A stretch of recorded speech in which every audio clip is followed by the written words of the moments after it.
চক হাগ্ৰামা মহিলাৰী আৰু প্ৰমোদ বড়ো দুইগৰাকীয়ে দুটা বড়ো ৰাজনৈতিক দল আৰু যথেষ্ট অনাবড়ো মানুহ তেওঁলোকৰ আছে দুটা ৰাজনৈতিক দলত প্ৰতিনিধিত্ব কৰে।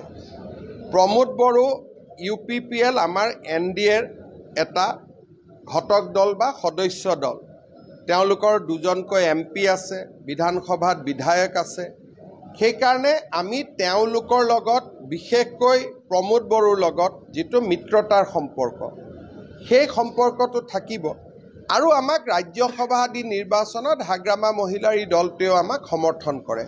সেইকাৰণে আমাৰ উদ্দেশ্যটো হ'ল যে বড়ো ভূমিত শান্তি সম্প্ৰীতি আৰু সমন্বয়ৰ পৰিৱেশেৰে আমি নিৰ্বাচন খেলিম আৰু একেবাৰে গৈ তাতে যে ইয়াত কিবা এটা নহ'লে আমি শেষ হৈ যাম সেই ধৰণে আমি ইলেকশ্যন নেখেলোঁ।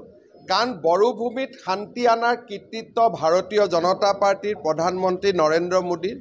আমি প্ৰতিটো পদক্ষেপত লক্ষ্য কৰিম যাতে আমাৰ কোনো এটা প্ৰচেষ্টাই বড়ো ভূমিৰ শান্তি প্ৰগতি আৰু সমন্বয়ত যাতে বাধা নজন্মায় আৰু সময়ত এই কামখিনি আমি কেনেকৈ কৰিম ইলেকশ্যনৰ ওচৰ চাপি অহাৰ লগে লগে এই বিষয়বিলাকত আমি আপোনালোকৰ লগত জনাই থাকিম আৰু আমি কথা বতৰা পাতি থাকিম।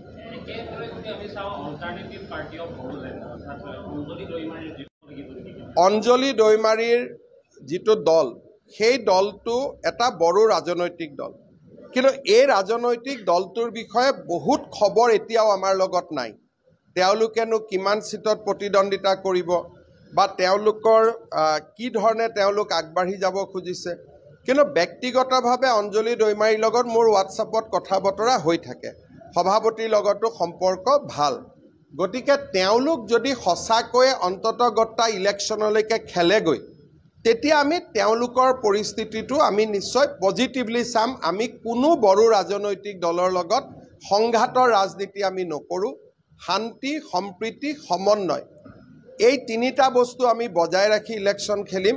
কাৰণ বড়ো ভূমিত যিসকল অনাবড়ো লোক তেওঁলোকৰ নিৰাপত্তাৰ দায়িত্ব বিজেপিৰ আছে আৰু বড়ো লোকসকলৰো আত্মনিয়ন্ত্ৰণৰ তেওঁলোকৰ যিটো আকাংক্ষা সেই আকাংক্ষাক সন্মান জনোৱাৰ দায়িত্বও বিজেপিৰ আছে। গতিকে বিজেপিয়ে এটা সম্পূৰ্ণ পৃথক ৰাজনীতিৰে ইলেকশ্যন খেলিব। শিলচৰ পৌৰসভাৰ ইলেকশ্যন অক্টোবৰত হ'ব, BTRৰ ইলেকশ্যন ছেপ্টেম্বৰত হ'ব। গতিকে তাৰ পিছতে মিচিং কাউন্সিল সোণোৱাল কাউন্সিল। গতিকে ডিচেম্বৰলৈকে বিধানসভাৰ ইলেকশ্যনৰ আগলৈকে 4টা ইলেকশ্যন হ'ব। মৰাণ মটকৰো কাউন্সিলৰ ডিলিমিটেশ্যনৰ প্ৰক্ৰিয়া চলি আছে।